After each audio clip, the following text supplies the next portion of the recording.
Bonjour. Alors, je dois avouer, je viens de faire une connerie. C'est pas aujourd'hui, il y a 6 mois, au moment de commander mes menuiseries.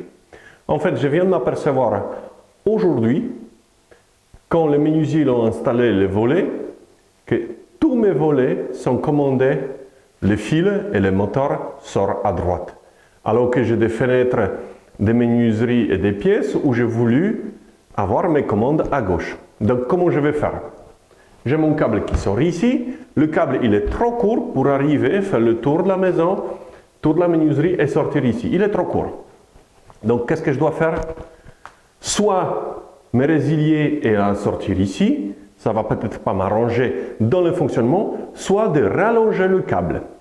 Comment on va s'occuper de rallonger le câble? Je vais vous l'expliquer immédiatement. Bon, on est dans le câble et là maintenant on va rallonger notre câble pour pouvoir commander notre volet à l'endroit où on a prévu après prise de commande. Donc qu'est-ce qu'il nous faut? Boîte de dérivation, raccord Vago, c'est des petits raccords lesquels nous permettent de raccorder deux câbles sans soudure, sans scotch, sans vis. Très pratique. Une visseuse, puisque notre boîte de dérivation ne va pas pendouiller comme ça dans le câble, il va être attaché, accroché à la charpente, au-dessus de l'isolation pour avoir un accès permanent. Qu'est-ce qu'il nous faudra? Éventuellement, coupe-câble, voilà. Pensez, à chaque fois que vous faites des rallonges comme ça, de les mettre dans des gaines. Voilà. On va s'attaquer maintenant à l'installation.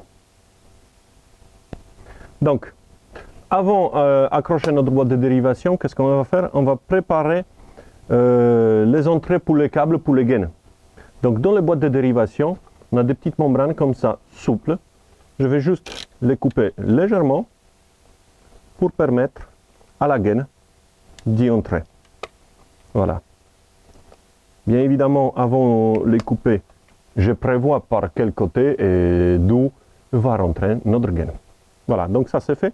Maintenant, je vais la poser à la charpente. Bon, notre boîte, il est installé, les gaines, ils sont fixés, ils sont entrés dedans. Maintenant, comment faire pour ne pas faire des conneries? C'est très simple, les câbles, ils ont des couleurs d'une et de l'autre côté. Par contre, elles peuvent différencier un petit peu parce que là, j'en ai un noir, marron, jaune, vert et bleu. Et ici, j'ai noir, bleu, marron et jaune, vert. Donc, non, noir, gris. Donc en fait, on va raccorder noir à noir, marron, marron, jaune, vert au jaune, vert c'est de la terre, et le bleu à notre gris. Tout simplement, sans faire à bas. Donc, je prends le wagon, c'est très facile d'utilisation, pif, clic, clac, Kodak. Allez. Après, donc, je prends un marron, je l'enfonce notre wagon, le premier est fermé, je tire, vérifie si ça tient bien, je prends le marron de deuxième gaine, je l'enfonce, je tire, les deux, et ça tient. C'est pas sorcier. On peut répéter comme ça autant de fois qu'on veut. Donc si un jour vous devez faire votre boîte de dérivation, que ce soit dans les combles ou que ce soit dans les parties habitables, pensez à toujours avoir accès à votre raccord, à votre multiprise, à vos raccords de câbles. Toujours créer un accord. Vous ne pouvez pas le fermer derrière le cloison, que ce soit l'électricité ou l'eau. Puisque si un jour on doit y intervenir, notre boîte de dérivation est terminée, les câbles avec les wagons sont raccordés, il me reste poser le cache et tout rejouer.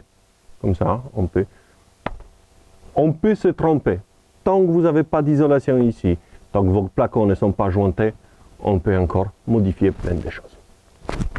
Voilà, à très bientôt dans une nouvelle vidéo.